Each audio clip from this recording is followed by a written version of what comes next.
we have a variety of questions from the audience. Let me read out a few of them. About 3 sets of questions I will try to present to you.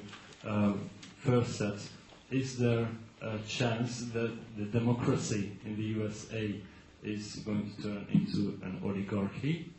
That's one question, and I'd like to read out this one, accompanied with the previous. One of the logical possibilities behind the 9/11 attack is that directly or indirectly the Bush clan is behind it. After all, they benefited most from it. The establishment media ignores this issue. This is the usual conspiracy theory. Do you have any evidence, pro or contra, or do you know of any evidence? Another set of questions. I'll forget. Oh, sorry. Okay. Yeah, I'll forget them. Thank you. Let me start with the second one and go back to the first one. The first one's more complicated. The second one, on whether, first of all, did the Bush administration gain from September 11th? Answer, yes. Does that tell you anything? No. Every authoritarian system in the world gained from September 11th, and it was immediately predictable. I mean, I remember my first interviews with journalists a couple hours afterwards. The first question I was asked is, about this, and I said, look, every power system in the world is cheering. The Russians love it.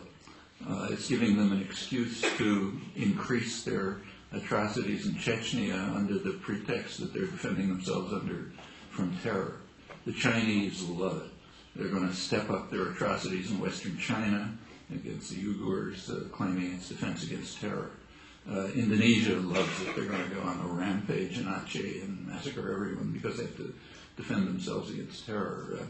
Ariel Sharon will, go wild in the occupied territories because we have to protect ourselves from terror. And so it continues. In fact, just about every country, the more violent ones just extended their own violence, but the less violent ones, say like England or the United States or France, immediately imposed what they called protection against terrorism acts of one kind or another, which had almost nothing to do with terror, but a lot to do with disciplining their own populations. So if you take a look around the world, the more, what are called the more democratic societies, instituted mechanisms of control of their population under the pretext of defending themselves against terror. So, and this was completely predictable. This happens after, even after an earthquake, things like this happen.